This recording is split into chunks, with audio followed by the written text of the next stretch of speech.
to Jake Jackets. Gear up to fire the cannon and hit the ice with your host, Jay Ashdown and Jake Gehringer.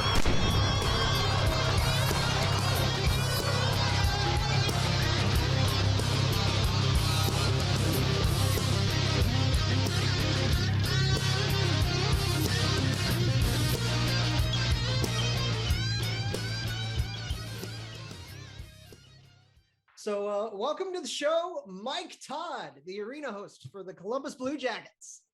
Hello, everybody out there in podcast world. We are very grateful and honored to have you on this little tiny show. And we got a lot to talk about with you, man. Okay, well, let's go. Let's get talking. Let's do it. Yeah. So we want to start with our regular player of the game, Kepi Keeper segment. And why not have the guest go first? What is help me out? What am I supposed to do? So we go over, normally we analyze the last couple of games and just pick who we think has been like our favorite player or the best player, the most deserving person who stood out the most, essentially. Yeah. Okay. Well, let me brainstorm here for a hot second. So the one that pops right in my mind is Max Domi. You know, he's kind of an X factor.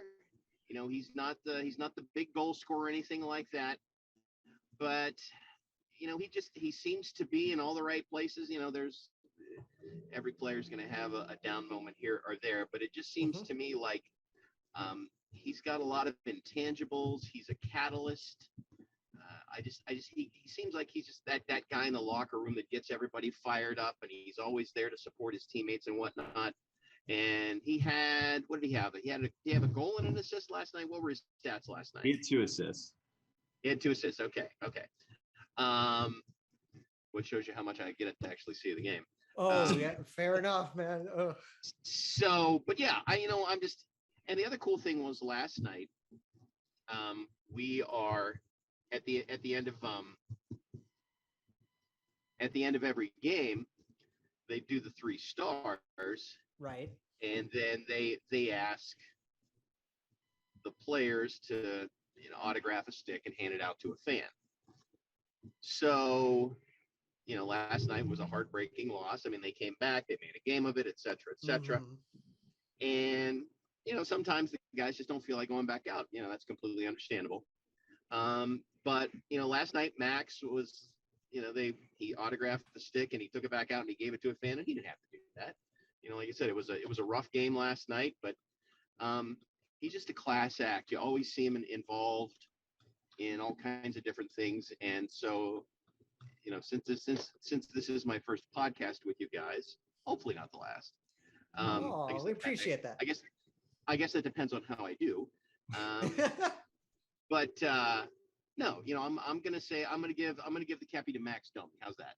I like That's that a a lot. very fun choice. I really like that. I'm gonna go next, and I'm gonna give it to Big Z, Zach Werenski, for setting a milestone, passing points by a defenseman, passing his old teammate and defensive partner Seth Jones, of all people. That's pretty cool. I actually didn't know that. It was they put it up on the video board last night. Big milestone for Z. Nice. Good for him. I actually didn't get to see it because I was at the Panthers-Sabres game last night, which was unbelievable. Ooh. How'd that go? Well, the Panthers absolutely killed the Sabres, but their puck movement's unbelievable. They were so much fun to watch. Yeah, I remember I was doing the scoring updates during the second intermission. I think, was it 5-0 at one point? It was 5-0, and it was 6-0 and 6-1, and that was it. Yeah. That was enough. Yeah, it was just an explosion in the second period. But I'm actually going to agree with Mike. He took my Kepi, but I'm still just going to agree with him.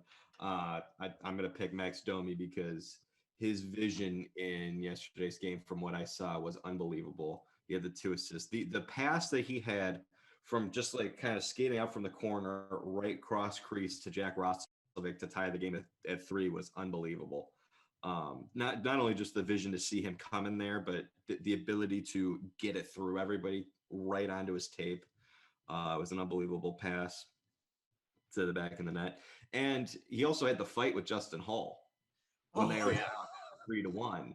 So that really helped fire the guys up. You know, they get the goal because he took the shot that was deflected by Kirill to make it 3-1. But then the fight gets them even more into it. They come back, they tie it at 3. They end up losing the game, but he had a really good game from what I saw.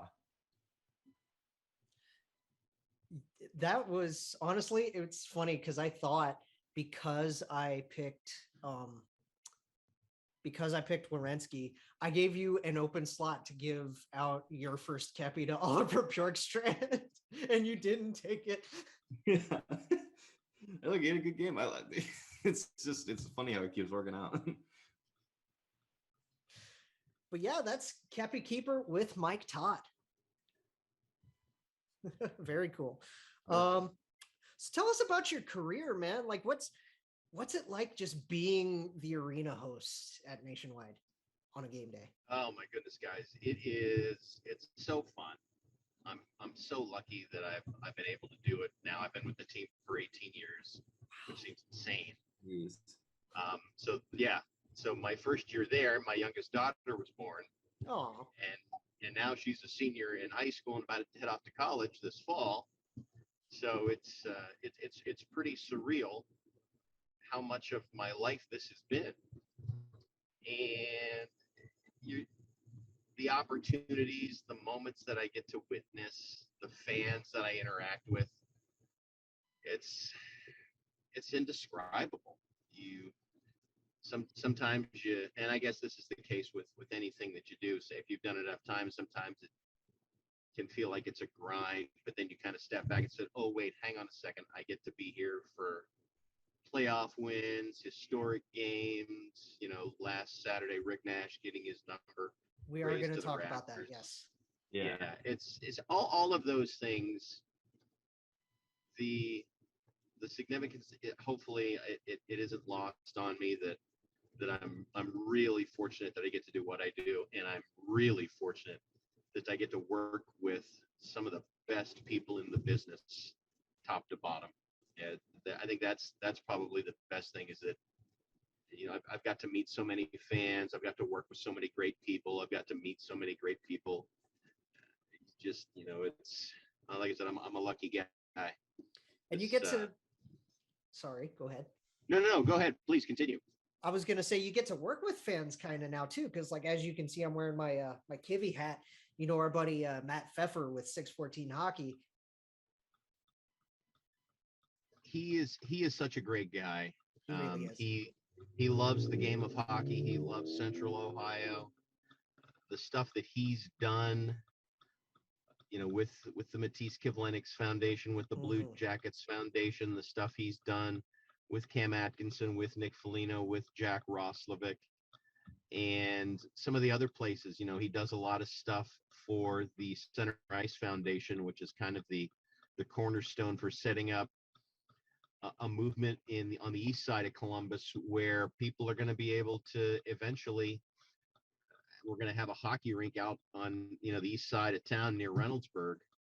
And, you know, he does a lot of work with them as well.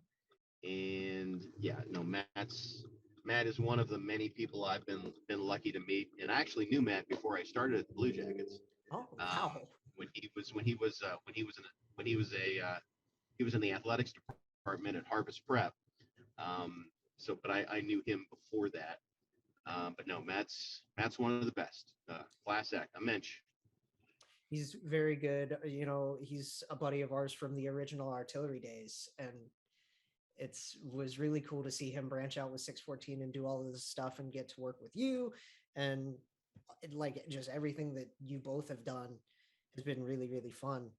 I have a question real quick for him regarding the fans. Yeah. So, I mean, you started, you said this is your 18th season now with Blue Jackets? Yep. So you've kind of, I mean, you know, they've been around for 22 years now. So, but you've kind of been there since the beginning. Can you just talk about over the course of your 18 years with the Blue Jackets, how much just culturally it's changed in Ohio. It's just hockey and how it's grown, and the fan base as well.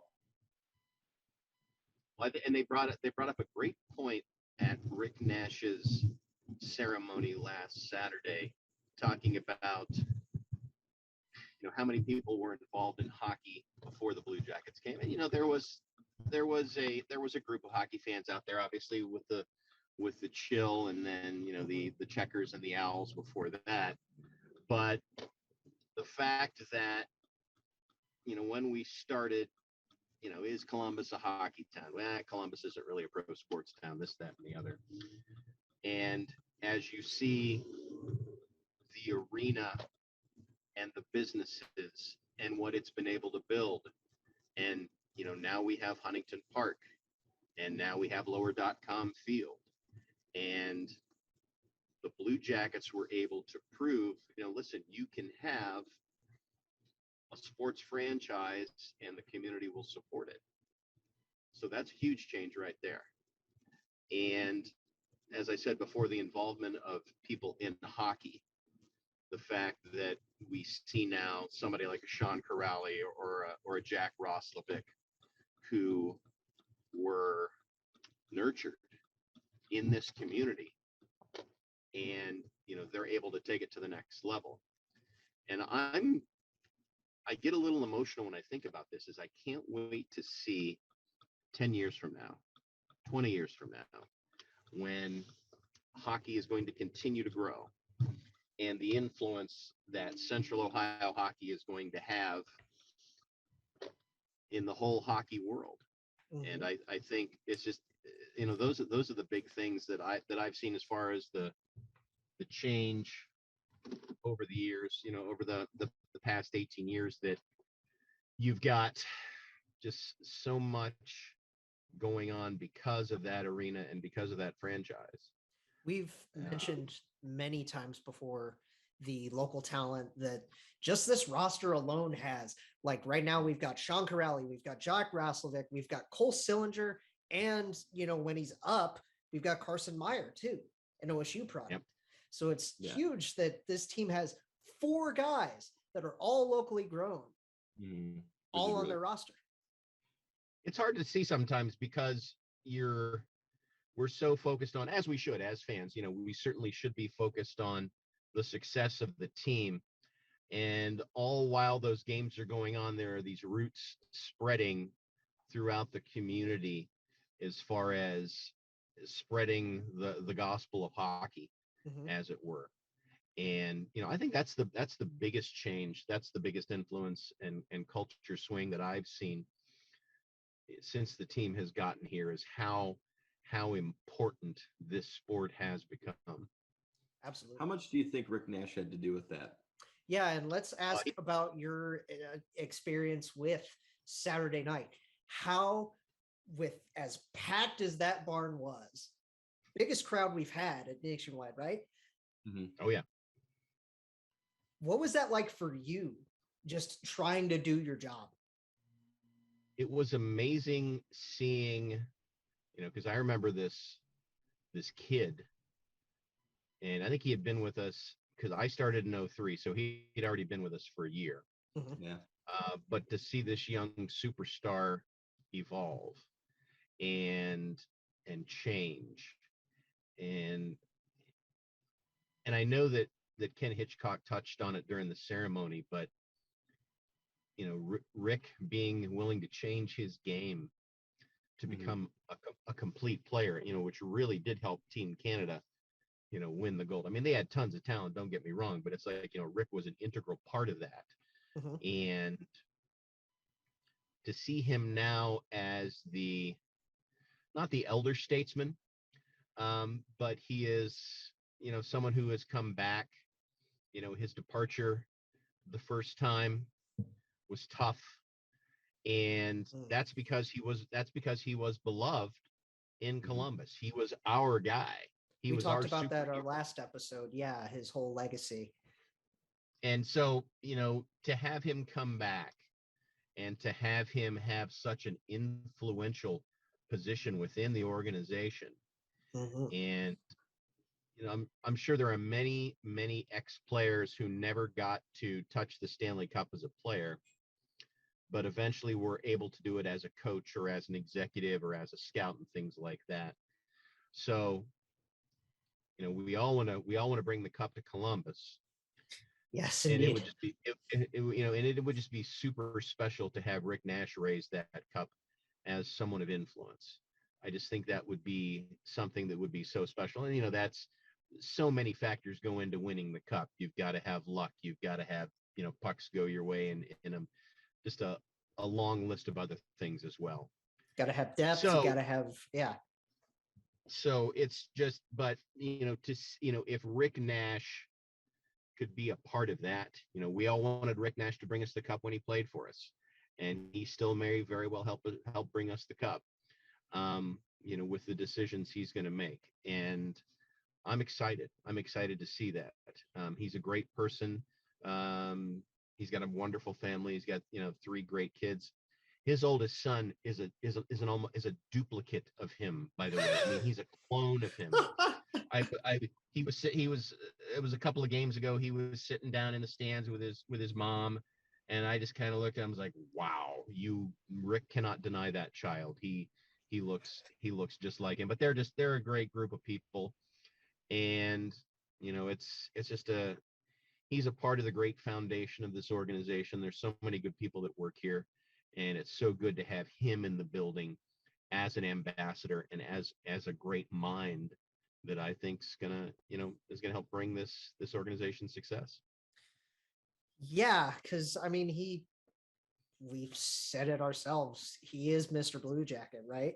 So to be still in the organization, whether that's player development, like he is, or whatever facet, having players that love it here come back in any way is just one step in legitimacy, right?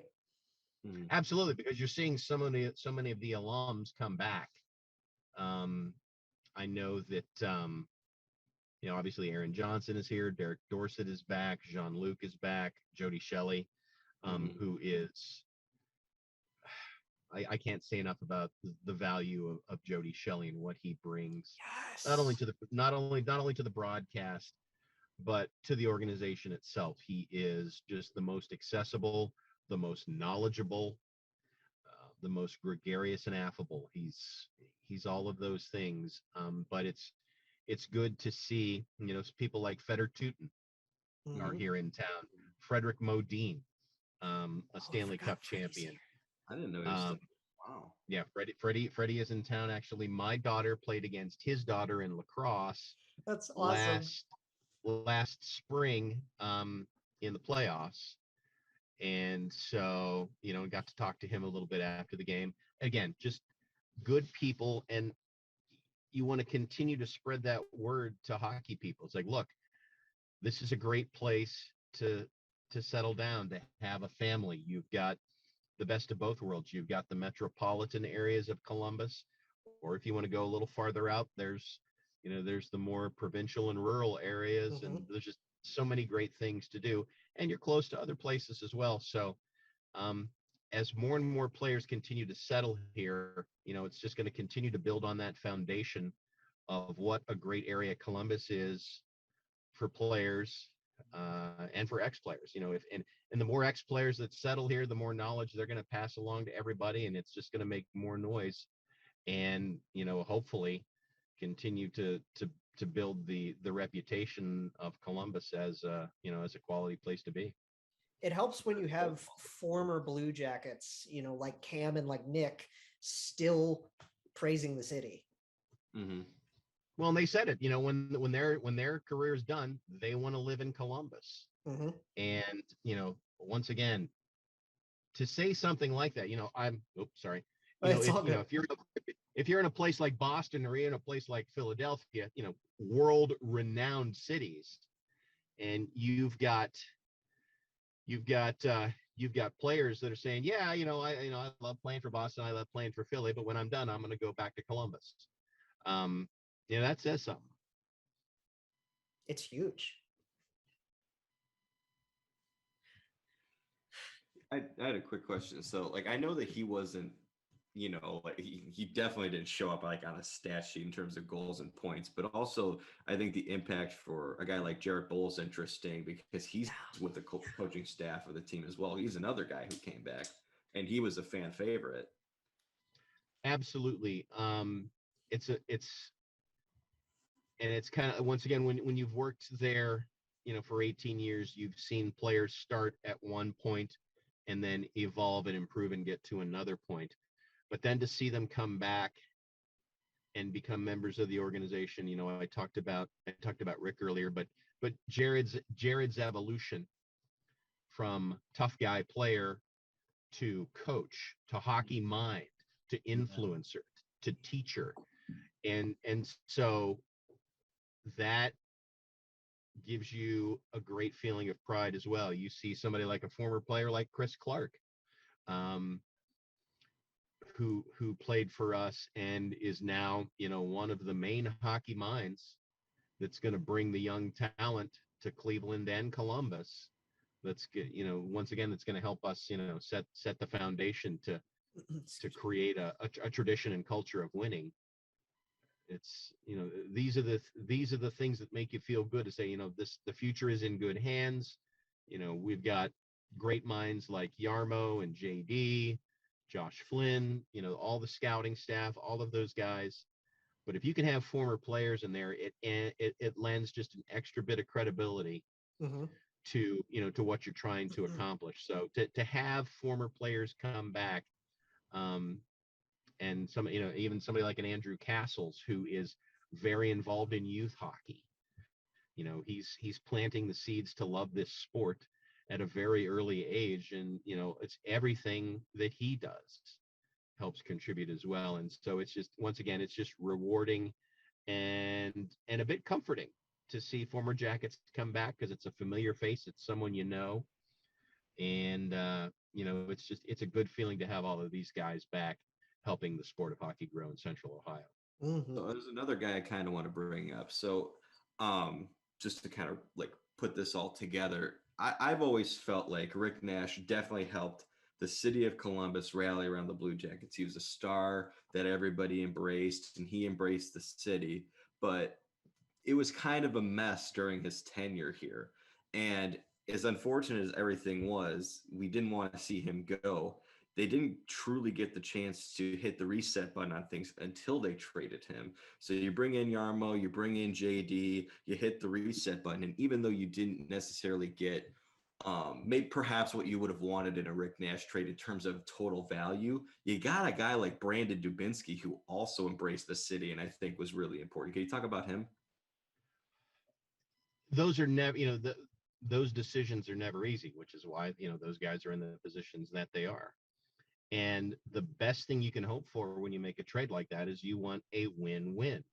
You look at the Seth Jones, Ryan Johansson trade, Nashville was happy. We're happy.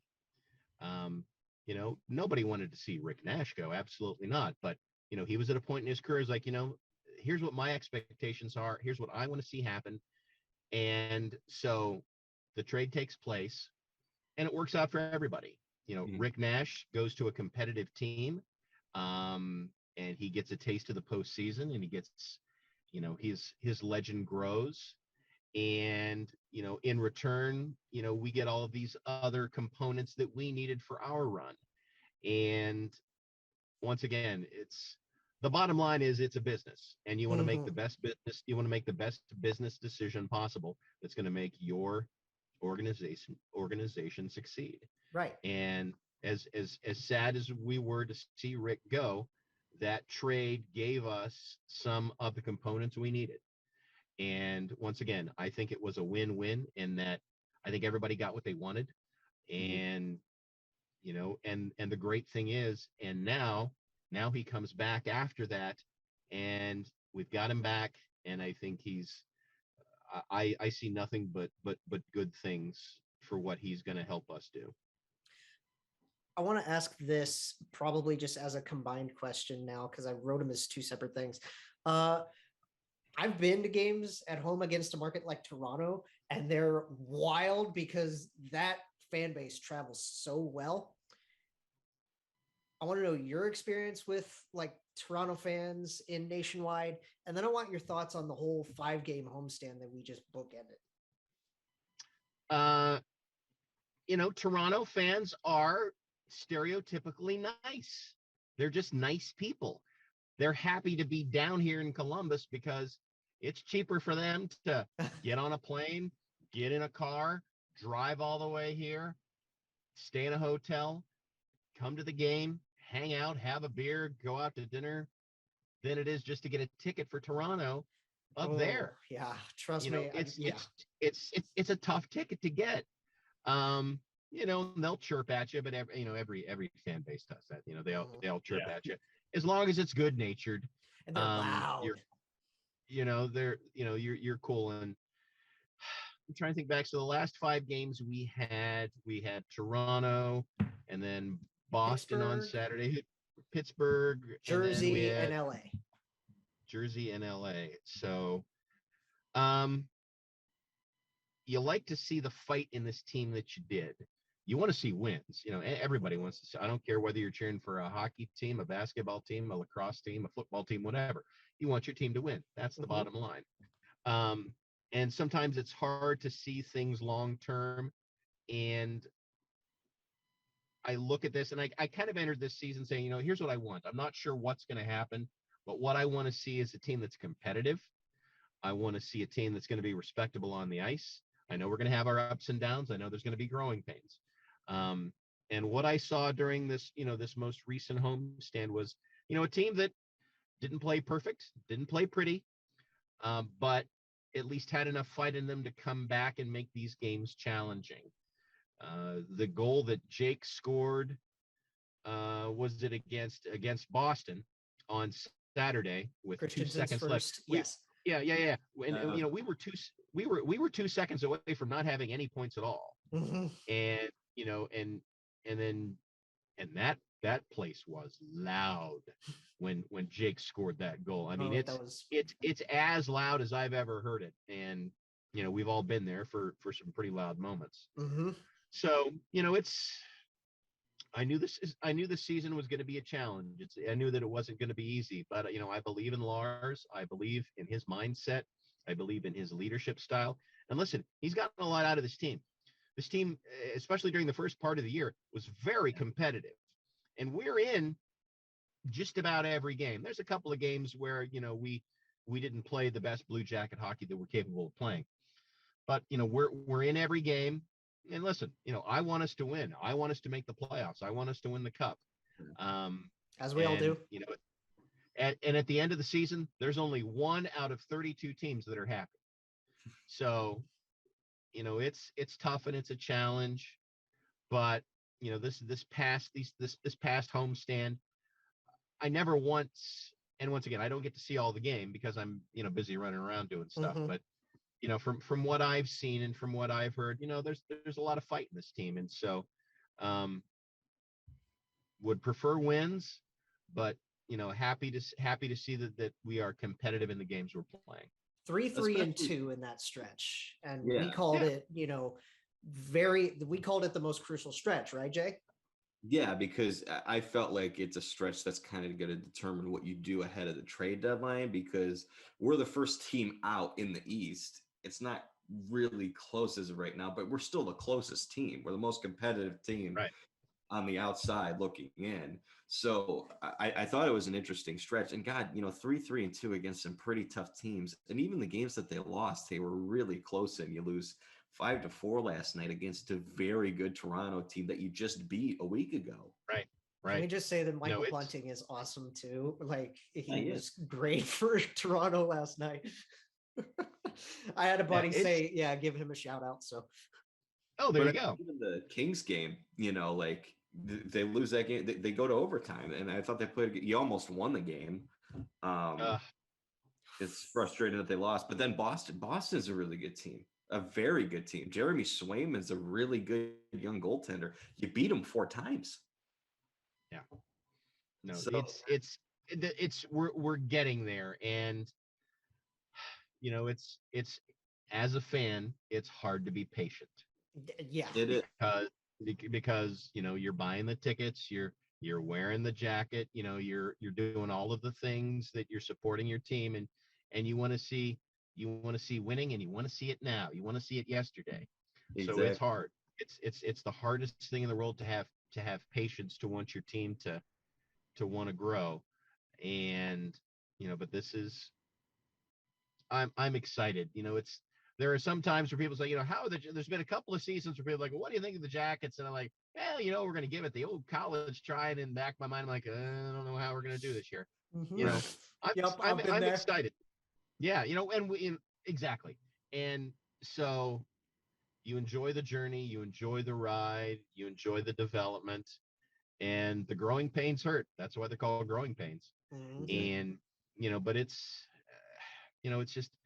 the thing I love most about sports is I love seeing where this journey takes us. And you know it's exciting. There's no other way to put it. It's just excited to see what's going to happen. I want with the trade deadline is what, 2 weeks from yesterday, is that right? Yes. I believe so. As of So, recording this, it's 2 weeks from yesterday.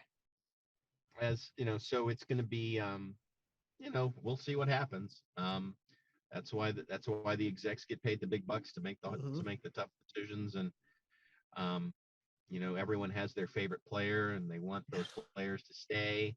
um and so but the execs have the benefit of the long vision as to what they want to see happen. And you know it seems like every move we've made has moved us in the right direction.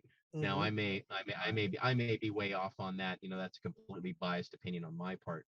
But as I look back at where we've been and where we're headed, and kind of this bump in the road that we're in right now, but I don't think it's a big bump. Once again, I think Lars has gotten so much out of this team that Yes. I'm excited. I'm just excited to see where we're going. And I know this is a long-winded answer to your question. Forgive me. It's But fine. Ramble on. We love That's a it. great answer. but it's just with as much time as we have left in the season, you're not sure what's going to happen. um we'll we'll see what takes place. What, like I said, I believe in this leadership group. I believe that things are going to go in the right direction. And look, I'm just a guy who announces t-shirt launches, so I mean, what do I know? But it's exciting. So I I want have another question for you. go ahead, Just and then I want to get into our last two topics because we don't want to yeah, take too much of your time. We're very yeah, grateful for we the really time you've appreciate given it. us. Oh, no Mhm. problem. So you've been around the team for a long time. So I kind of want to ask you about, like, over the course of the Blue Jackets history, just the style from Ken Hitchcock and then to Todd Richards and then especially to John Tortorella. Mhm. They've been a very, very defensive minded team. Try to shut teams down, keep them to the outside, strong goaltending, and that's how they won hockey games. It's not always the sexiest, it's not always the most exciting, but they won a lot of hockey games like that. And it seems like there's a transition for this team. Yarmo and Brad Larson, they're moving more into an offensive kind of mindset with this team. There's more shots, more high quality opportunities. You look at a guy like Patrick Laine. I did want to ask about Patty. Yeah. Because I think it's interesting. Can you just talk about like that kind of change and where that leaves the Jackets in the direction that they're going? Well, that's the tough part about sports, is that there can be changes in leadership and changes in philosophy. Mhm. And then and that's the tough part for players that have been here a while. I think of somebody like a Boone Jenner, who's been here for a while and has had to, experience different coaching styles and whatnot. But the good players adapt, and they understand that. So you look at somebody like a Ken Hitchcock and his cerebral approach to things. And then you look at Todd Richards. I mean, Todd Richards got us to a place where we could win one of our first postseason games. I think it was against Pittsburgh. Yes. So there's success there. And then you look at somebody like a John Tortorella, who then comes in and brings his style of coaching. And certain people react a certain way. Some people can respond to that kind of coaching from like a John Tortorella, and Some people it just doesn't click. And then we make the transition to Lars, and you see that, some players who maybe not have responded to previous coaches, now responding to Lars. And there's a lot of respect for Lars as well. Lars played the game. And he's been around the organization for such a long time. Right. Exactly. So he's seen these players grow. And, you mentioned Patrick Laine, and you can take out of it what it's a contract year, it's this, it's that, or it's whatever the reason is, he's succeeding and he's doing what he does best. And I think Lars said it in a press conference the other night. He's like, no, I want you to shoot every single time you have the puck, because we want him to shoot every single time he has the puck, and when it works, it's incredible. It's like a comet coming right at you. It's amazing. Boone's goal against New Jersey was a huge example of that. Like that Laine shot that ended up sitting right in the crease that Boone cleans up that is vintage Patrick Laine. And what that does is that draws, it's kind of like that when Artemi Panarin played for us. He would draw so much attention that it would open up other opportunities for us. And it's the same with Patty. Those opportunities he draws so much attention, and even if everyone's on him, if he gets that shot off, get out of the way. So it's just exciting. I'm happy for him. I'm happy to see him do as well as he is doing this year, and I'm happy for other players as well. I'm happy to see Boone doing well this year. I'm happy to see him as the captain. He was just and there's a lot of great leadership in that locker room. Somebody like Jake Voracek, who he comes back. He comes back as the elder statesman. He comes back as the big brother, who has the wisdom and the benefit of playing a great career, and it's still great because he's still just doing amazing things. Feed Patty. Yeah, he is. That's so refreshing to see those kind of relationships materialize during the season. And with all the different coaching styles that we've seen, I mean, you even go back to somebody like a Gerard Gallant, and Dave King, all of their different coaching styles and whatnot. And you still see Gerard Gallant, you still see Turk. I mean, he gave I know he gave Rick Nash some congratulations on the video. Some congratulations on the video board. He saw gave him some congratulations on the video board. It's just finding that right mix and trusting the leadership in the locker room, that if a coach is trying to get a certain message across, if it isn't clicking, that you trust the leadership in the locker room to pass on that message. And like I said, when I heard that Lars was getting hired, I was excited because I'm a Lars fan. I like his approach. He's a good guy, great family. And listen, all these guys and everybody who's coached for us, I think, has been good people. It's just, things happen and things change. Right. But right now at this point, I think Lars, is the right choice. He's the right guy on the bench to lead this team.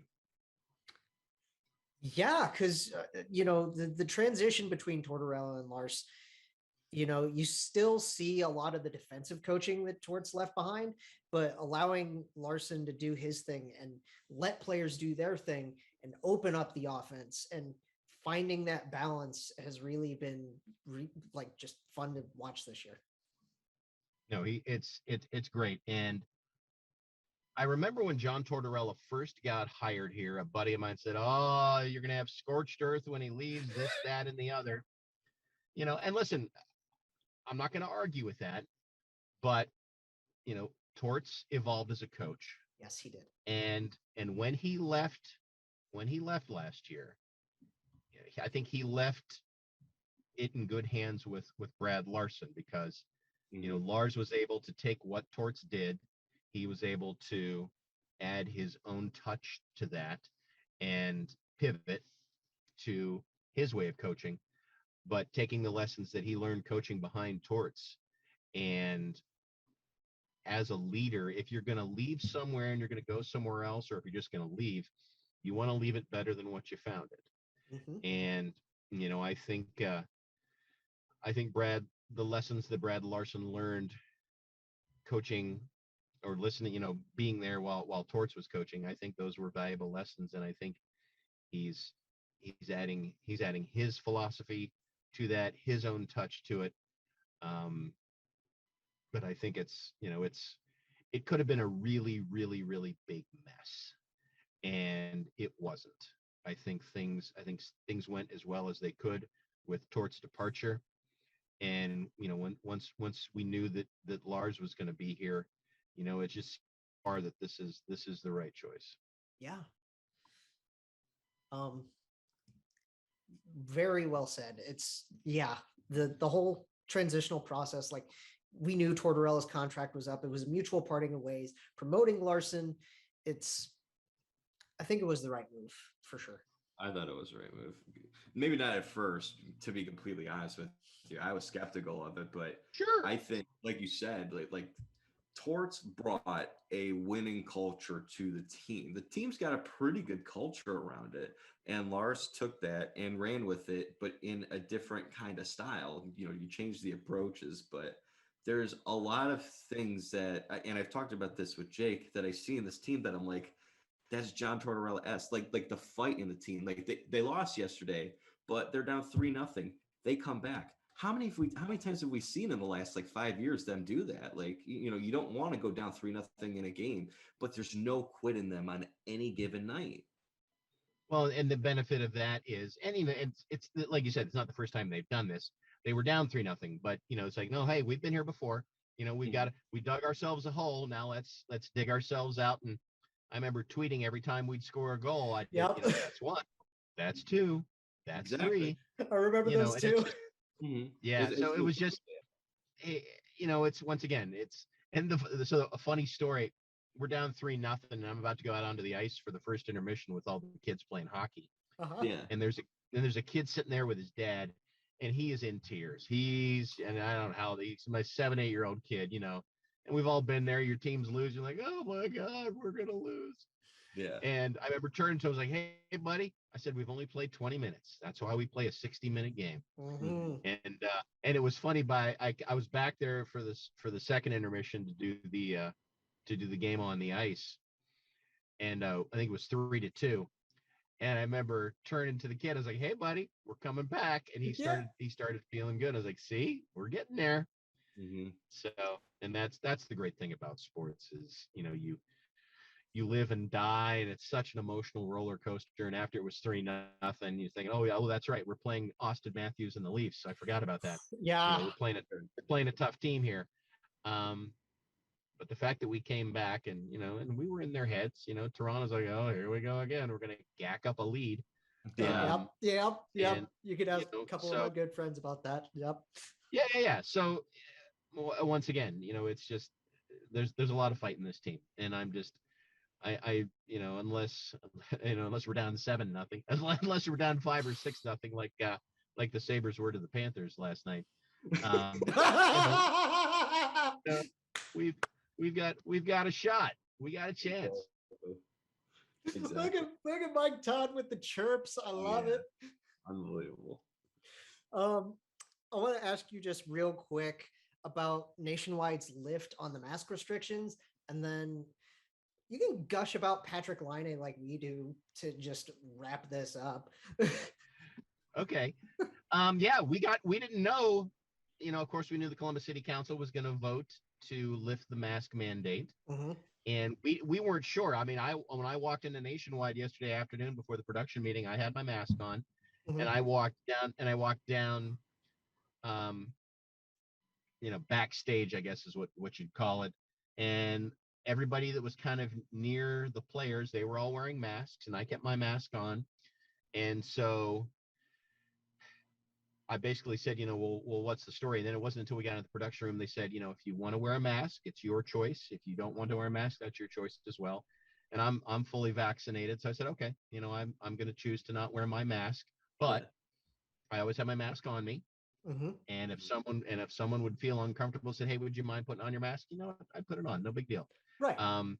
So we had when we had the contests out on the ice. Since I was talking on the microphone, I took my mask off, but everybody else was wearing a mask. They asked us to do that, and they've asked us, if you're going to be around the players, keep your mask on. Let's just keep things safe. Yeah. Let's take as many precautions as possible, which makes total sense. And I'm going to follow the rules. Whatever the rules are, just tell me what they are, and I'll follow them. So, it was nice to see if people wanted to take off their mask, they could do that. It was good to see some people's faces, and it was really bad to see other people's faces. Let's put it that way. I kid. We kid because we love. Uh-huh. So that was nice. As far as Patrick Laine, like I said before, I'm just happy for him. And if I could say that little puppy of his, that little puppy that he's got now, Ted, Yeah. that he was at the game, I think it was on Saturday, and his girlfriend brought in the puppy after the game. Oh my gosh. And that just lit up my world. That I don't know what that dog is. It looks like it's a Labradoodle or something, but it is just the cutest little thing in the world. But I'm happy for Patrick. He's a talented player, and the selfish side of me wants him to stay here forever. Well, he's a star that wants to be here, right? Yeah. So, but once again, I don't make those decisions. I don't get paid to make those decisions. I'm not smart enough to make those decisions. So, that's gonna be up to the powers that be. Exactly. He's a heck of a player, and he's it's just there are so many great players on this team, and you're like, oh, we're so close. We just need this, we just need that. And that's gonna be up to the management to decide what's gonna go on.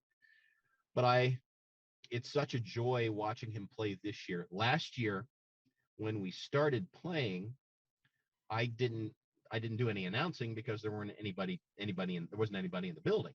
Right. So that's gotta be hard. So I did the fake crowd noise. That was me. That was me pushing buttons, all that kind of stuff. But the cool thing was, I got to watch every second of every single game last year, and watching. So I got to see a lot of action. And something's changed from this year to last year in Patrick Laine's game. If you want to say it's the departure of the previous coaching staff, whatever you want to say, something clicked. But the ultimate thing is it's the player who changed, and it's the player who is developing and getting back to that level of play that we want to see from every Blue Jackets player, and no matter how well they do, whatever their primary skill is. But no, Patrick Laine is a special player. And he brings a lot of excitement. That's the thing. When you go to games, I can remember watching Kobe Bryant playing basketball and just being excited whenever the ball was in his hands. Just excited. I couldn't wait to see it. Same thing. I remember somebody like a Manny Ramirez who played for Cleveland, just being excited every time he stepped up to the plate. And same thing with Patrick Laine. Every time the puck is on his stick, my eyes are getting a little wider, and I'm leaning in to see what's going to happen. You're just glued to 29. Is he going to make that? Is he going to make that amazing shot, or is he going to draw him in, fake him out, pass the puck to somebody else, and someone's going to be wide open for a shot there? So yeah, he's special, and you think of all the special players that have come through Nationwide Arena over the years. And for when I'm an older man, I'm already an old man, but when I'm an older man, people say, well, who were some of the best you ever saw? And Patrick Laine is going to be in that discussion, no doubt. Mike Todd, the in-arena host for the Columbus Blue Jackets. Gosh, like our second guest in our 40th episode. We couldn't be more grateful to have a better person. Having me. I'm so flattered you guys asked me to come. Thank you so much. Yeah, it's got to be the most fun job in the world, right? it's fun because there's a lot of there's an amazing group of people who help make my job easier, and hopefully the job that I do makes their job easier. I would love to be a part of that, honestly, in the production crew. It's a lot of fun, and we've got just the best of the best. It's a real. I wish people could see how hard the folks behind the scenes work to bring the in-game experience, the people in video and audio and promotions and marketing and game presentation, the people I work alongside with, people like Jason Abity and Kate Berrigan, Derek Dolly, Dave Traub, the people who, Andy Hookman. I could go on all day. Yeah. There's an amazing group of people that work there that want to bring you just the very best every single game. And in my opinion, they do it. Thank you so much again for your time, Mike. We appreciate it. We would thank you guys. I appreciate you having me. Yeah, if you want to come back, feel free. Please, anytime you want. Well, don't say that, because then you're going to get sick of me. We're never sick. Oh yeah, great, Mike Todd again. Yeah, that's awesome. Yeah, I'm sure. Yeah, that's great. Yeah, welcome. We can't back, wait Mike. to see you back at the arena, my friend. For real, we can. Well, yeah, and don't be a stranger. I always tell people, come over and say hi to me. I'm always over in section 101 at the Nationwide Fan Lounge. That's normally where we stage all of our contests and stuff. And it'll be nice to see people's faces again. But yeah, please come by and say hello. It makes my day when people come say hi. It makes it more enjoyable. Thank you for coming to our little show, and hopefully this can help us grow a lot. Yeah, we appreciate it. Thank you, guys. Go Thank Jackets. You. Go Jackets, baby. Oh my goodness, that was amazing. Yeah, that was unbelievable. That was so good. Like, getting the insight into his job and to just how, cool it's got to be to just work in the arena. Mm-hmm. It's a very cool and unique perspective to get, because we can get all the writers in the world we want. Like Alex was awesome. I loved Alex, but we'll get Mark at some point. Yeah, there's an element to what Mike does that's so interesting, because not only does he have the perspective and the ability to relate to the team, since he's been working them for 18 years. 18 years. That's 18 unbelievable. years. That's crazy. Forever. Good for him. But just the fans' perspective too, because he had the opportunity. He is a fan, and he gets to interact with fans. Exactly. He's a fan first, employee second. Because I didn't get the chance to ask him, but it's his career. It's not a job to him. If you love what you're doing, you never work a day in your life. That dude's right. A day in life, no chance. He loves it. And that's awesome. And, it was really, really cool, unique perspective. I loved his answers. His answers were fantastic. A little bit of an insider perspective, too, because, he knows people like Jody, like Jean-Luc Grandpierre, and, he gets to kind of know the inner workings just a little bit. Mm-hmm. Yeah, absolutely. So we're going to shift gears kind of hard. We're not going to recap the games really, just because Mike was awesome, and we kind of covered it a little bit, right? We already did. They lost 5-4 to the Leafs, and then they lost 5-4 to the Bruins. So some offense. They gained a point on the Bruins. Well, I'll take that. I mean, no, it's big. It's big. Here's the thing. We've said it wasn't just about the record through the games. How did they play in the same games? 3-3-2. I thought they played some really damn good hockey games. Oh yeah. So I liked what I saw. I saw what I needed to see from this team to be convinced that they are 100% going in the right direction. Yes, we know that there's growth, and we know that it probably won't take as long as we think. Yeah, no, we used it in at the beginning of this podcast in general. I think back in, what was it, July or August? Like June even. Oh, it's June. Oh, geez, God. Because our first episode was Seattle expansion draft. Oh, true. Damn. Yeah. Crazy how long it's and been. We're 40 in, and but but we've got way more to go. Yeah. it's unbelievable because we at the beginning said that we both felt like it just felt like more of a retool than a rebuild, Mm-hmm. and they're proving it. Yeah. They're absolutely proving it. So it's good. It's good. It's inspiring to see. Make a few tweaks here and there, and runs will come. Yeah, just they need help on defense. Yes. Help on defense for sure, but offensively, I like where they're going. Oh yeah. They got some really good pieces and unique pieces coming for the future too. You're going to add Kent Johnson to the mix, Kirill Marchenko, Dmitri Voronkov. Okay. Oof. Glad you brought those two guys up. Yes. So this broke yesterday.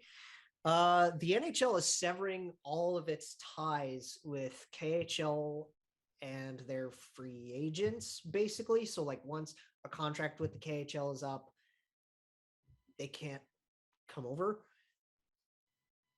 So does that mean anything for guys like Marchenko and Voronkov? I don't think I think all it does is it makes it less advantageous for players from the National Hockey League to go to the KHL.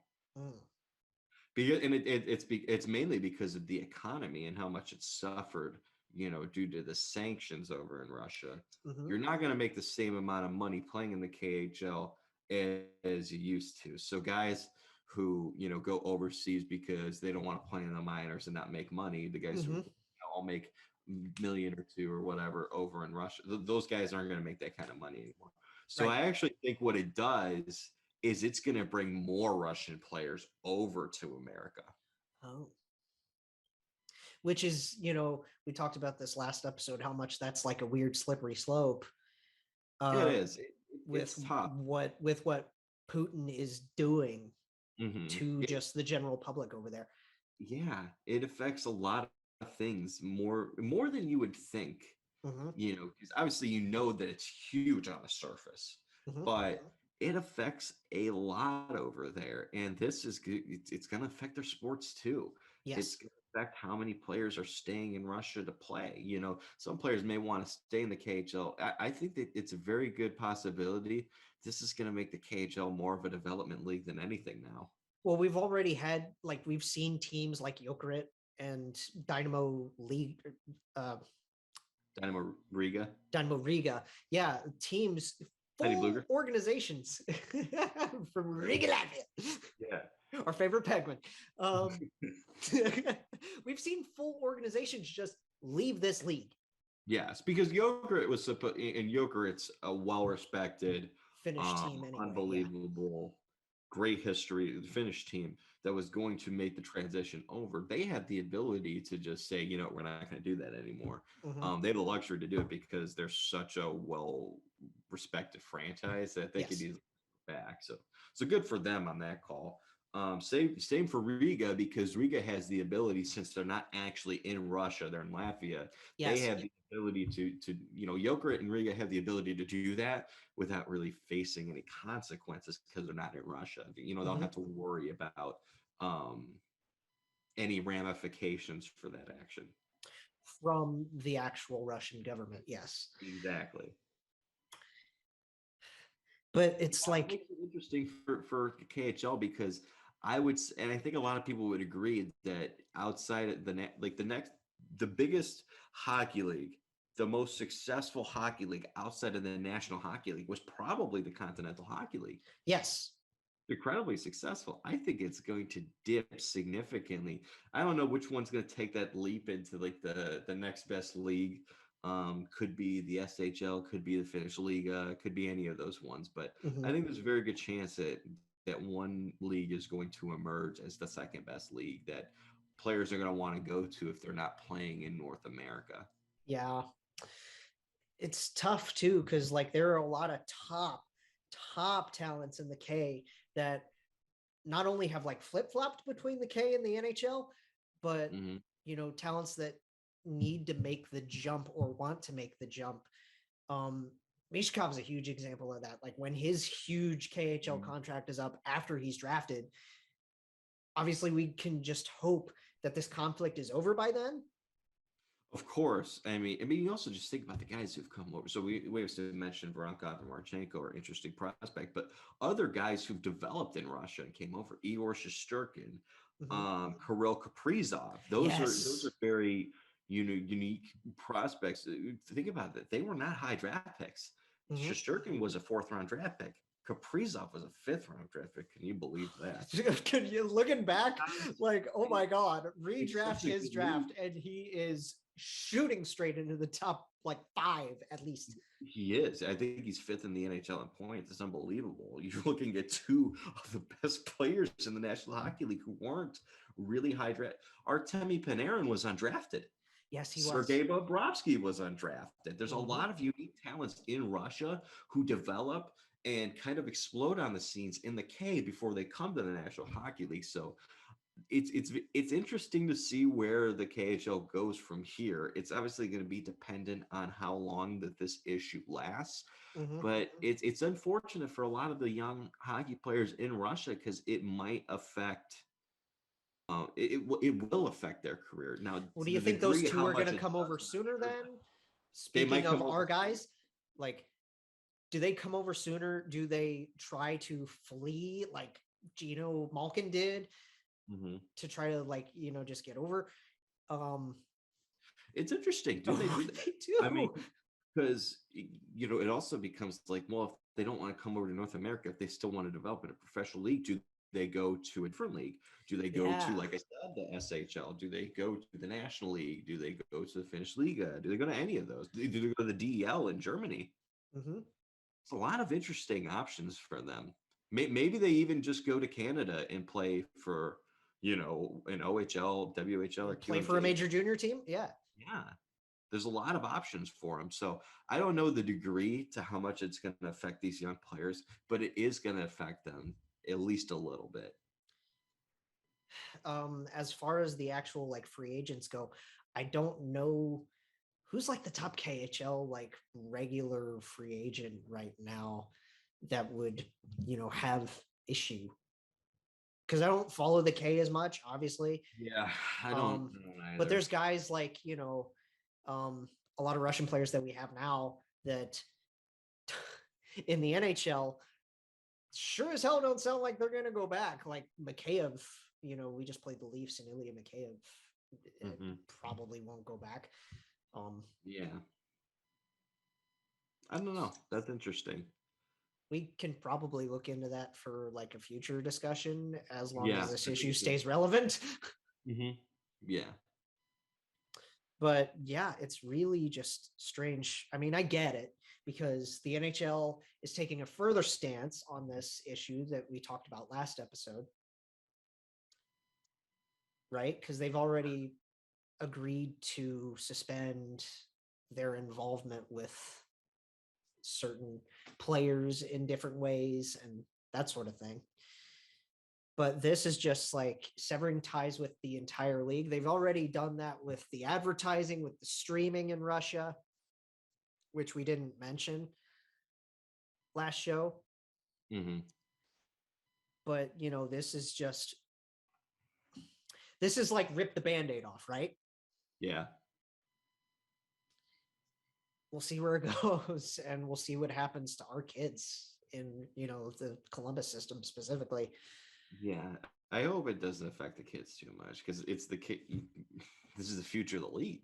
Yeah, Russia's a huge part of the future of the National Hockey League because they develop so much incredible talent. Canada always will. The U.S. always will. Sweden and Finland. Yeah, and Russia has been there, with those 4 from the get-go. Yeah. And now, does it mean more talent's coming? Does it mean less? We don't know. I don't know. I hope it means these players. I hope it means more, obviously, but it affects the development because you do have to ask the question: if more players are coming over earlier, does Kirill Kaprizov become Kirill Kaprizov if he comes over really soon and is playing in the American Hockey League? Because players, there are players who develop in the American Hockey League. And I don't want to say it's a bad place for players to develop, but I don't think it's as effective of a development league as letting players play college hockey or develop in juniors or play overseas for one of those leagues. I think that that's been proven to be more effective than just playing in the AHL.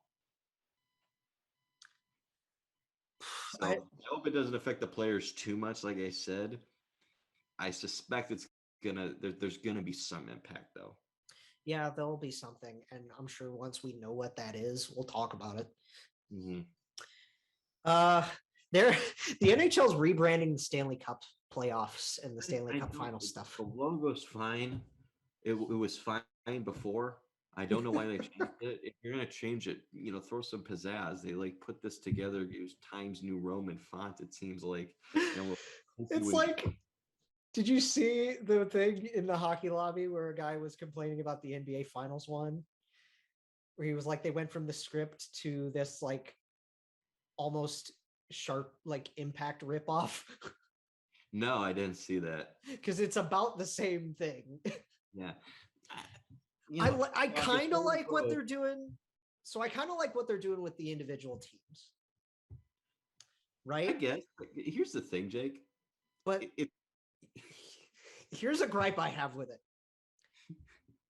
So many of these are a black background. Yeah. There are so many color schemes in the NHL where you could do that a little bit differently and use black as a tertiary color instead. For teams like Boston and Pittsburgh, black and gold, I get it, right? Boston's could have been gold, sure, but Arizona's could have made it which is hilarious. You could have made it that they even focused on trying to make one for Arizona. They could have made it the maroon that they use, right? The red that they use. Yeah. Instead of black, and then Ducks could have been orange. Flyers could have been orange. Sens could have been red. There's a lot of different, a lot of these do look good. Like the Colorado one, the Columbus one, and Edmonton ones look awesome. Mm-hmm. But then there needed to be a little bit more variety. I get you can't necessarily do that with teams like Tampa and Toronto because they're the exact same color scheme. Mm-hmm. Unless you wanted to flip the Toronto one into white with blue text and stuff. Mm. Do you want to know my honest opinion? What is your honest opinion? Two things. One, if it ain't broke, don't fix it. Right. On Twitter, man, this logo is plain as shit. They need to replace it. No, nobody give a shit. So I don't even know why they did it. But second of all, Jake, they invested time and resources not only into recreating it into something that's even more bland, but I love using Canva for our graphic design purposes. This is a Canva template. It is. You know what my biggest issue is though? They got other shit to deal with. Yeah, they do. They kind of do, don't they? This does nothing. Just doing something for the sake of doing something. Get off your ass and do something real. I get that it's 2022 and you want to shake things up a little bit, but shit. I get that there's new branding with TNT and ESPN coming back and all of this stuff. Frankly, let them do it. Honestly, yeah. Fuck it. ESPN, let them do it. They got the money. They have more than enough money. If they want to jazz things up, let them do it. You got other shit to deal with. Gary's got his hands tied for a lot more reasons than we think. A lot more reasons, and a lot of it's his fault. But neither here nor there. Do you know what I did see yesterday that absolutely killed me though? In the midst of all that was someone was like, "It's distracting us from the real issue of hockey." And do you know what that is? It's that they need to bring back the orange NHL logo. The 75th anniversary logo. Yeah. I did laugh at that. I thought that was pretty funny. With the shield just backwards. Yeah. So let me. Gosh, Here for anybody who's watching, this is the logo. If you forgot it, It looks very cartoony now. Looking at it, like It looking at what does. we've had, it looks very cartoony. which is why we deserve it because this is a cartoon ass league. Baseball's got some things to say about that, but we won't get into that. Good God, baseball! Just you take the baseball logo and just put a clown nose on it. Pick a thing, give us a deal, give us the sport. Anyway, For real, it's unbelievable that like I love basketball because of like the drama and stuff. I think it's a hilarious league. The NBA is by far the best league, but it's just a constant dog. It is a constant battle between Goodell and Manfred and Gary Bettman for which one of these clowns can be the worst. yeah, and Manfred's like, I just won't let my players play. He's like, you know what? What if I just canceled the sport? Yeah, what if I just completely? I win. Yeah. Bettman's like, shoot, I wouldn't have done that. Goodell's like, fuck no, I wouldn't have done that. I don't want to lose. Right. They're all horrible. But Yeah. Manfred takes the cake right now. The gap between those three and Adam Silver is so comically large. No, it's like, okay, here's Adam Silver. Oh God, Here's like Goodell and Bettman, and then Manfred is like all the way down here right now. it's such a clown show, man. Could you imagine just how unbelievable the National Hockey League or Major League Baseball or the National Football League would be if Adam Silver was the fucking commissioner? Oh, it would be squeaky clean. Oh my God, dude. Could you imagine Adam Silver? Remember what he did with the Clippers and Sterling? Yeah. Could you imagine how he would have handled the Blackhawks situation? Could you imagine how he would have Oh my handled Evander Kane? Yes. Oh my God, this league would be so much better. Good Lord. We got to move on. Jason Robertson's really good, eh? Holy shit. Okay, I'm such an idiot. I did not realize that him and Nick were brothers. You didn't know that? I had no idea. It just never crossed my mind that those two That could was be my related. first message when I found out about this to Emily and Christian. I was like, so Nick's brother's like good, huh? I don't know why. I just found that out yesterday. I was like it makes sense. I just never thought about it. I just never thought like, oh, those two could be related. Because Robertson's kind of a popular regular last name. I just think about it. I thought Nick looked pretty good against us, if I'm being honest. He's had some pretty good games against the Blue Jackets, hasn't he? Yeah, he has. But Jason, oh my God, 2 hat tricks in as many games. What the hell, dude? Like, Dude, this guy's dude, invest in this right kid. now he has taken over the spot for most underrated player in the National Hockey League. Oh yeah. We are not talking about this kid nearly enough. Well, it's like it brought Dallas right back into a spot. Right? He is carrying the burden for Dallas right now. This guy was a second round. He was 39th overall in 2017. How many points? He's played in 101 career games. How many points do you think he has? 120. He's at 100. Oh, So he's not over a point per game, but he's literally almost there. 100 he's just points, about that. 101. Oh my God. Because like last year in 51 games, he had 45 points. He had a 17 goals, 28 assists. And then this year, 29 goals, 25 assists for 54 points in 47 games, and he's a plus 20. I gotta find He's this. shooting 20.4%. What? 47 games, he's shooting above 20%. Hang on, I gotta find this tweet. Elite company, That because is he like the two hat tricks in as many games are like Gretzky, Lemieux. There were a few others that were like, just players that we were like, oh yeah, we can kind of see that. But like he is in that company.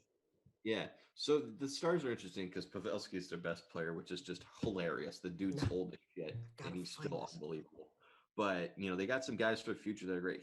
So Robertson, Rope Hintz, Miro Haskinen having a great season for them.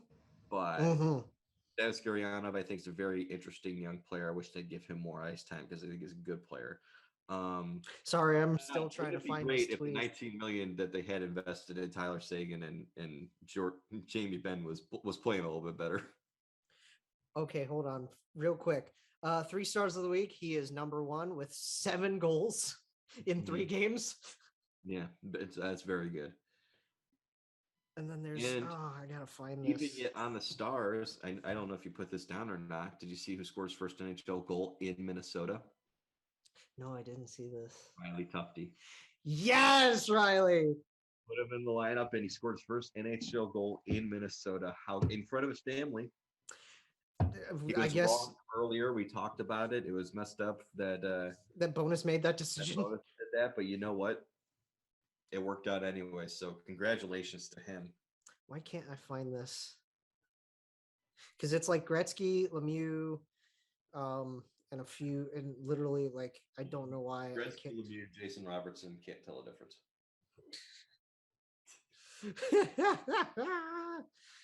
Never mind. I wish I could find that tweet. Maybe it wasn't from the NHL. It was from somebody else. But it was just crazy. This kid is legit. Yeah, for real. And he's only going to get better. So He's only going to get better, and he's scored. Wow. I mean, him and so like they're not performing to standard. Tyler Seguin and Jamie Benn aren't. They used to be the face of the Dallas Stars. The new 2 faces of the Dallas Stars now, I think, are Jason Robertson and Miro Heiskanen. Jason and Miro are the Stars. Yes. The Stars in Dallas. Yes. See, we make each other laugh. That goal that Tufte scored, man, that was wild. I gotta watch that back then. Jared McCann signed an extension today with the Kraken. He did. So, 5 times 5. I think that kind of puts an end to any trade rumors for him, which is good because Yes. I love his game. He's been their best player. I loved watching him over the last couple of years, especially in his last couple of stops. Yeah, especially in Pittsburgh. He looked like he finally was breaking out in Pittsburgh. No, I think this is his breaking out point. Well, it looked like he was starting to, and then this is absolutely his full breakout. I don't think he's a true number 1 center, but I love this deal because it's a solid deal for a guy who's a number 2 center. And guess who that allows you to have as your number 1 center? Matty Beniers. Exactly. So he's going to come in next year. Beniers McCann as your 1-2 punch. 1-2. That's a good 1-2 punch for the future. It's huge. And McCann's not old. Like, isn't he only like our 25, age? 25, 26. Something like that. He's still really young, like just into his prime. Mm-hmm. And like, God, I can only see him drafted, I think, in 2014. Yes, he was. He was a Vancouver draft pick. And then he was involved, I think, in the Good Branson trade. Yes, he was. He was like the central part of the Good Branson trade. Oh, Jim Benning never changed, man. Oh, gosh. He's just the best. So, yeah, he was the 24th overall pick in 2014. Played 1 season in Vancouver, played in 69 games. Nice. Then played 3 seasons with the Panthers, then played 3 seasons with the Penguins. And beat us up a lot. He's a good player. He's finally really, truly breaking out. He's almost at 200 points. He's at 188 right now. Oh, good for him, eh? All right. It was scary that we both just said good for him at the same time. We got a mind link now. But yeah, no, I'm happy for him. And this is a great deal. I love deal for Seattle because I know that a lot of the instinct are, trading players to try and get more draft picks so you can start to build things up for the future. But you got your hands on a good young player. You got to keep him around. So this is and they didn't overpay for him. I thought $5.5 million per year for him. Yeah, I think that's kind of an underpay. $25 million for Jared McCann. I mean, maybe a little bit. I would have been willing to give him 6. 6.5. I mean, seriously, for what he does, just his overall impact. He's on the level of, I would say, like a Matthew Tkachuk like maybe just below that. I'd say he's below Matthew Tkachuk because I think Tkachuk brings more offensively to the table. But God, I mean, his underlying numbers are outstanding. His overlying numbers are outstanding. Oh yeah. So he passes the eye test in just about every way. Yeah, I love his game. I'm trying to think of I can't really think of a good comparison on the spot, but no, it's a good deal for him. Leafs legend. Not kidding me? You know what? Make fun of the Leafs all you want for it, Doug. They didn't trade this dude for Erica Branson. No, I know. Okay, listen. Take solace in that, Toronto Maple Leafs fans. You all know why I trip the Leafs as much as I do. Honestly, I know he wasn't a part of their plans, but like, wouldn't he fit right on in with what they need to? They really should. They really should just let Kerfoot go. They really could have used a Jared McCann.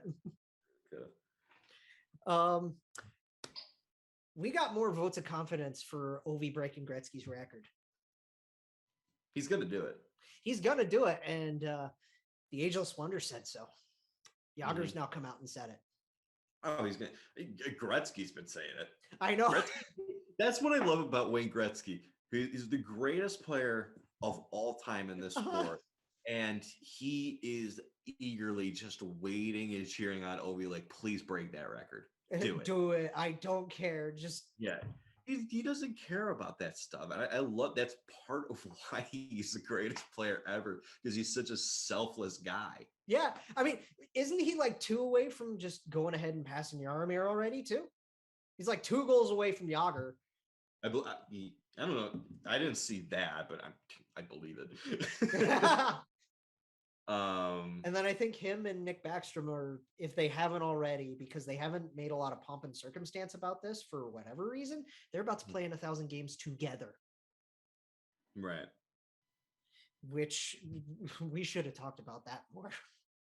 So NHL Ovechkin will break all-time NHL goals records. Jagr, which is so cool. Imagine just having a guy like Jaromir Jagr say that about you.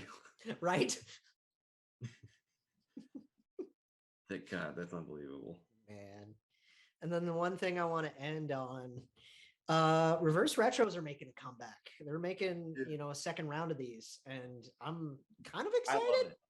I'm so excited because I went to the game yesterday with my buddy Vinny, and there were some Panthers fans there, and I love the concept. The Sabres one is super clean because it's like the throwback ones from like. Well, did they release them yet? Like, have they leaked them or? I'm talking about last year's. Okay, yeah. Last year's, they knocked it out of the park with it. The Panthers one though is freaking gorgeous because you got their color scheme's super cool. They gave it nice.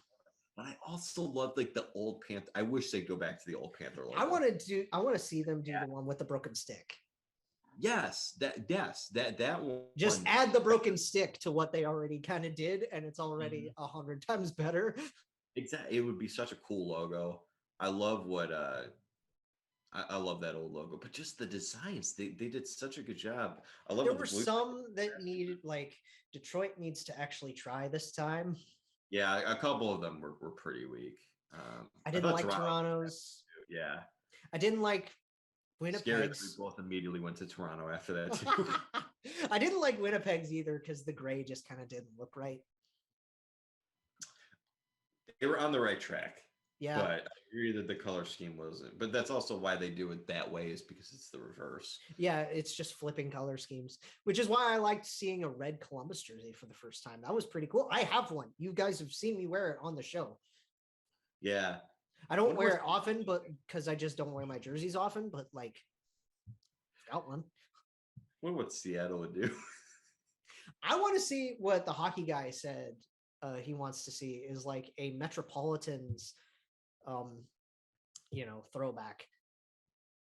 I think for reverse retro, you also get the opportunity. They also should like embrace kind of like what the Hurricanes did with the Hartford stuff. Yeah, I want to see more teams embrace like the history of like the old teams and bring that stuff back. Because didn't they say that the Jets are highly considering trying to make a move to do a Thrashers throwback? think there's a Thrashers throwback. There's the Coyotes have already done OG Jets throwbacks. I want to see. I've heard like there was this classics line that just came out where like there's going to be Golden Seals jerseys again. There's going to be classic Jets jerseys again. Golden Seals would be so cool. Well, it's like it's already in a line of jerseys that's like out now. But whose was really clean that I liked last year's was Pittsburgh's. Pittsburgh's was fantastic. Those were outstanding. But so this is the one that I was talking about specifically, the Panthers one. Mm-hmm. Yes. That jersey's unbelievable. Seriously, absolute chef's kiss on that one. There was a lot of good ones. So I'm Colorado might do another Nordiques thing. It would be fun if they did like a Rockies thing. The Rockies thing would be interesting. Yeah. Well, especially for Colorado, because that wasn't them. That was New Jersey, right? So like New Jersey, it would be fun for them to do even like a crossover between the Scouts and the Rockies. Like if they did, I feel like they should like give like the rights. So like the Avalanche could do like a Rockies one, and the Devils do Scouts one. Scouts one, which would be, or even good throwback to Cleveland, but that's what. Okay, Columbus could do that. Yeah, that would be interesting. Like I know that's not them. Yeah, like that's not a part of their history, but they could do a Barons thing. That'd be unbelievable. That would be really fun. Cool. I want to see the cannon on the front. See, I want to see like your shirt. I want to see the cannon on the front. Yes, I love this logo. The alternates that we have are unbelievable. I want to see them do like the alternate jerseys because the alternates are just gorgeous. They're some of the best jerseys. And a lot of other people, like fans of other teams, it's such a simple. I've seen so many rival fans say those jerseys are beautiful. I want to see them do that, but in white. Yes. Oh my God. I think that those would come out. A road cannon jersey, please. Yes. Yeah. Minnesota could do some fun stuff. The North Stars. They could do North Stars again. They did North Stars colors last time. Dallas could do a North Stars thing. They could do a Moors.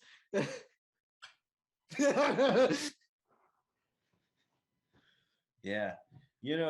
There are a lot of teams that could do a lot of fun things. I know Pittsburgh just released a throwback to the gin and juice era. Yeah. Which is really fun. Yeah, there's a lot of different things that you could do with it that would make it fun. There are some teams that kind of can't because they don't really change much, like Philly. Philly is interesting because Philly's is difficult. I think some teams that like did them for home jerseys could do them as road jerseys this time. And like they could, teams that did it one way could do it the other way on this go around. The toughest thing that's going to be about it is doing the Golden Knights and the Kraken because, well, the Golden Knights haven't been around long, but they've already had one of these out, so then they have to do another one. The Kraken's only there's not a whole lot they could do. Alternate, but unless they want to do some kind of do a Metros thing. Yeah. Do a Metropolitans thing. You could do a Thunderbirds thing. I was thinking maybe Thunderbirds would be interesting to do. Because I know there is hockey history in Seattle, but it's like, you could do a Sonics thing, maybe.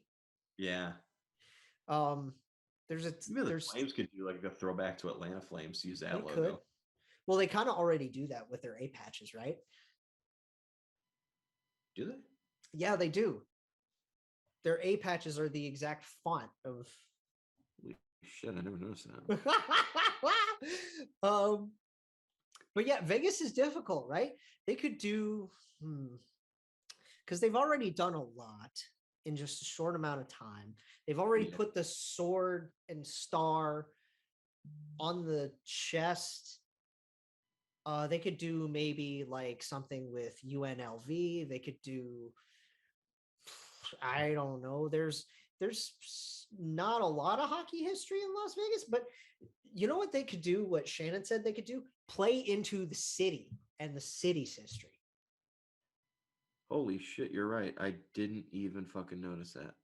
The A's thing with the Flames. Oh my God, that The is A's on the chest. Yeah. Jesus. I don't know if they do it anymore though. No, they still do it I think it depends on the jersey. I think it's just for like for the 80s looking for the jersey. road. Because I was like, who's an alternate? I was like, Michael Backlund's been there forever. So I'm gonna look up Kachuk. Yeah. Kachuk is. So like the problem is like you see like right here, it's not like that Oh yeah. on that jersey. But like if you just look at their pure like road, is there. Yeah. Interesting.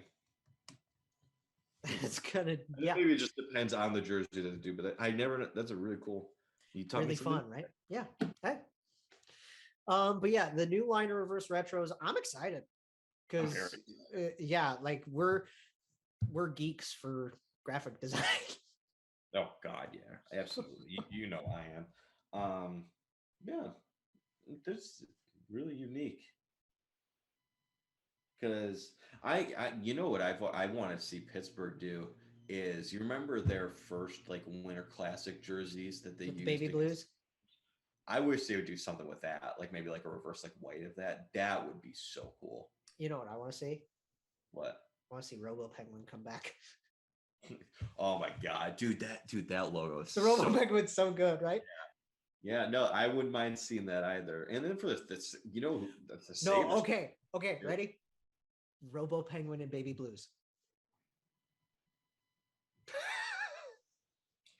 Alrighty, yeah, that you got your $1 million idea. You should call up Mario and Call up Mario all the way.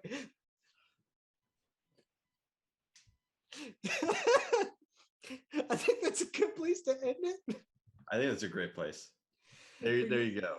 We're really excited for these reverse retros, if you can't tell, because we know there's some work to do that they need to, drum up more ideas. It's corporate ideas. Who knows how good they're actually going to be, but we're just excited to see them, roll it out again and try different ones, right? Yeah, of course. And some of these jerseys are going to whiff, but there's going to be some really fucking cool jerseys. So I'm really excited about that. Detroit, please try this time. Yeah, Detroit trying would be nice. Yeah. Toronto trying would also be nice. Because I think the Maple Leafs could do some cool stuff. I loved the Winter Classic jerseys they had in 2013 against the Red Wings. Dude, the Wings could do something like that. Put that in cream. The two teams that had they met, I think it was 2013 was the Winter Classic they were in. Both those jerseys were so cool. And those are the two teams that completely whiffed on their jerseys last year. Yeah. And seriously, I know Detroit, do what you did for the Winter Classic in cream. Because like they're two teams that only have two colors. Right. Red and white, white and blue. But I still feel like since they've been around so long, their original 6 teams, there's so much you can do with them. Mm-hmm. So especially with different logos and stuff like that they've kind of used. Yeah, because like their logos haven't changed a ton, but there's still different variations that you can use. Toronto could do a St. Pat's thing. St. Pat's thing would be unique. Could you imagine doing like a St. Pat's thing, but in blue and white? Could you imagine doing like just a green with the current look? Yeah. Do it. Do something unique. Yeah. Columbus. First of all, I want to just thank Mike Todd one more time for coming on the show. Because what an unbelievable. I'm surprised I was able to get him. If I'm being brutally honest. Yeah. But he was so generous with his time. He was so generous with his time, and we can't wait to see him back ourselves in person. Mm-hmm. Next time I go to a game, I'm definitely going over and saying hi. Yeah, I don't know the next time I'll be at a Blue Jackets game, but whenever that is, I will for sure do that. So please, you all follow Mike. Give us a follow because, having him on was just really fun and a really good guest for a second guest. Absolutely. And Columbus, the next time we'll get to recap a back-to-back. So they play Thursday on the island, and then they play Friday hosting Minnesota. And then there's an off day for us for the show, and then they play Sunday at home against Vegas. Interesting. And you know what else we get to talk about that same night on Thursday? Jack Eichel makes his return. Oh, yes. Yeah, I will say, dude, the reception yesterday for Sam Reinhart was awesome. Jack Eichel's not going to get that reception, but it was amazing because he was always, for a guy who was a second overall pick, he was always kind of an afterthought in Buffalo. Felt bad for him, but he did everything. He was a very unique player, very good player. And, like Mike Todd says, every trade, you hope it's a win-win where everybody gets satisfied with what they get. Right. The Sabres, the Panthers get a really good player, Sam Reinhart, but the Sabres, they got a first-round pick that they can use on any player they want. It's going to be a later pick, but they got Devin Levi from that trade, man. Yeah. So, I think that's a win-win. Mm-hmm. So it was awesome, Jack Eichel so far has been a win-win. I think so. I thought Peyton Krebs looked really good last night handling the puck. How did Tuck look? It's hard to come out with a lot of positives from a 6-1 loss, but the two most noticeable players I thought yesterday were Peyton Krebs and Tage Thompson. God, how great of a job have they done with player development for that guy? Because he looked like he was a lost cause for a little bit. Yeah. And then they kept at it. He's a really good power forward for them. But yeah, I mean, Devin Levi is going to be a really good goalie. So, good on Kevin Adams for the couple moves that he made. He was given a tough situation to do. I think he's done a good job so far. Yeah. Next time we'll see you Saturday. We'll recap a back-to-back and we'll have some fun with more stuff. Yeah, baby. You know it. Take care, y'all. Go Jackets! Jake Jackets, a podcast for fifth liners and all puckheads around. Follow the guys on Twitter at Snake Gehringer, GARRINGER, and at By J Ashdown. And subscribe on YouTube or wherever you listen. March on.